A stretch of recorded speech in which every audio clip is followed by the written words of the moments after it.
Hello, everyone. Thank you for joining us for session 2. This is a series of short discussions around things that are challenging the SAP community around resiliency of operations, something that's very close to the heart for Avantra, but certainly something that's been in the spotlight over the last year or so as well. Session 2 is really trust, security and reliability in and out of the cloud. Some quick introductions. So Simon Wilson, I'm the Alliance Director for Avantra. I'm joined by Brenton, who's our Chief Customer Officer. Hi guys. Robert Walmsley from AWS and Michele from Red Hat as well. So in terms of trust, security and reliability in and out of the cloud, I think it's a really interesting area. Maybe just to, give some context to what we're talking about here.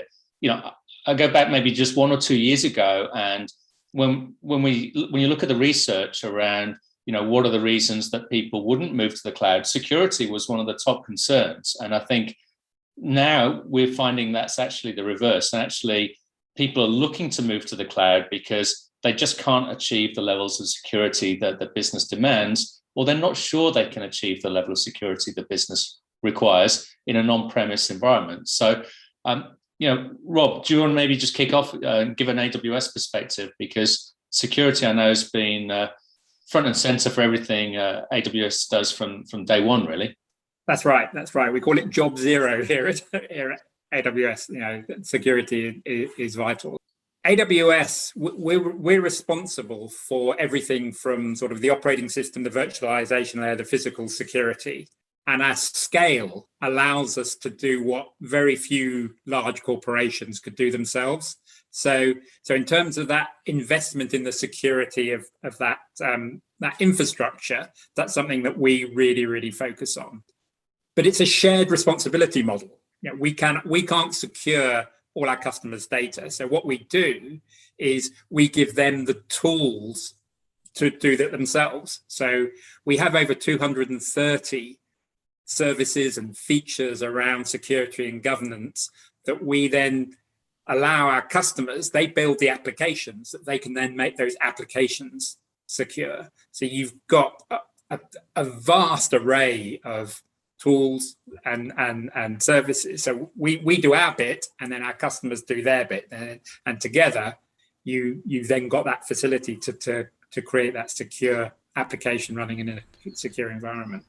Yeah, I like that a lot, Rob. I think that the word that pops into my mind as well in this scenario is transparency, because if you're running your own data center, if you're doing all of this yourself, you're responsible for knowing what's configured where, what routes are configured where, what's open to the internet, what's set up. But I think with the tooling that you were just mentioning, it just makes it brings that level of transparency on exactly what you have configured where and how people are accessing it, so that you're far more inclined to build that secure application that you're talking about and to adopt much more stringent security practices. And I think that's a massive plus in any cloud journey. And I think, the last year or so, security has been, right up there as a top agenda item for all our customers. I think you're exactly right, Brenton, that transparency. But most importantly, it's that single pane of glass view, whether it's a system or SAP system running in the cloud, or it's on premise, or it's in the middle of migration. So being able to have a single way to enforce a security policy, is really, really powerful today. And I think, the cloud brings lots of benefits because you can obviously, spin up new systems very, very quickly. That from a security professional's point of view also brings, a bit of extra heartburn, because these new systems, how do you make sure when they come online, they are actually still secure? So being able to apply that policy consistently across a hybrid landscape, is absolutely critical. And Michele, I'm not sure if that's the sort of thing you're hearing from your customers at the moment. I know it's an area Red Hat's been very active in as well. Yeah, we certainly do. And as a matter of fact, I believe that is recognized as the company has essentially invented open source for enterprise. That actually what we did in the world of open source, right? So we made sure that we can offer a secure environment to run the open source platform everywhere.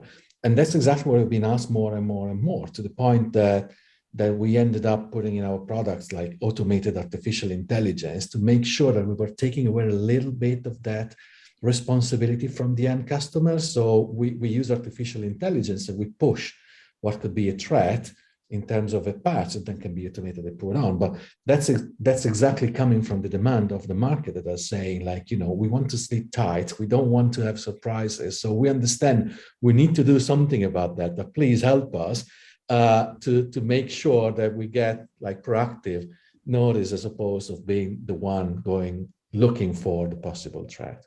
Yeah, look, I think that's absolutely, something that we hear from our customers as well is, the executives that are responsible for keeping SAP running, what keeps you awake at night? Or more importantly, how can you have trust and confidence that everything's going to be all right? Because you can't be always on, you can't be always monitoring these things yourself. You need to have a systematic approach and you need to have some automation to manage these threats as they occur, whether security, but, in the broader sense, it's around resiliency of the whole platform, and security is only one aspect of it. It could be scalability. It could be redundancy. It could be being able to anticipate, high changes in business demand.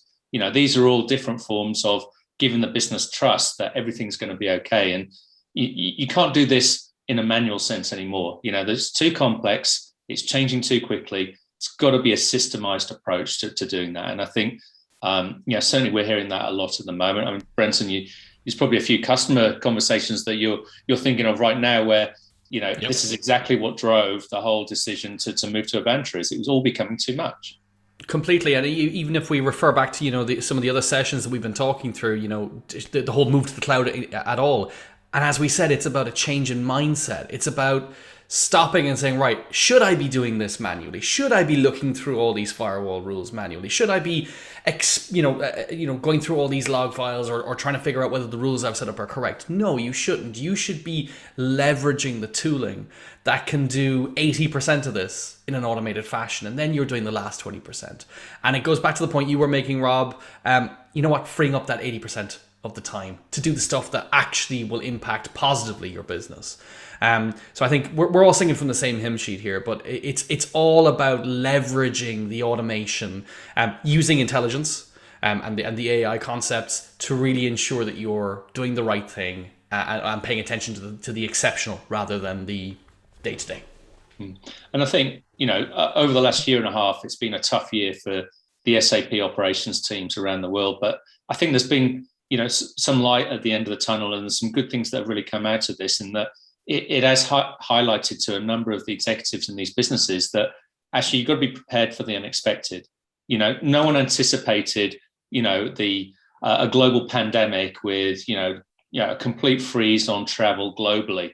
These were not even, considerations in most people's disaster recovery planning. The thinking was always a case of, well, if something hits in Europe, I'll just flick it all over to the US, or I can fly a team over and we'll do that. We didn't have those options. So a lot of people actually went back to the drawing board and said, okay, we've got to do things differently. Let's start to think about how we can, have less key personnel dependency, how we can actually drive a different type of resiliency through the use of technology, through the use of the cloud, through the use of modern ways of working in the SAP operations sense, which maybe it hasn't changed as quick as it probably could have done. And I think there's definitely some benefits that have come out of the last year and a half, and I think the change is permanent. And Robert, I don't know, you've obviously had a number of customer conversations around this, and do you see things changing again in the future, or is this just an acceleration of maybe what people were talking about?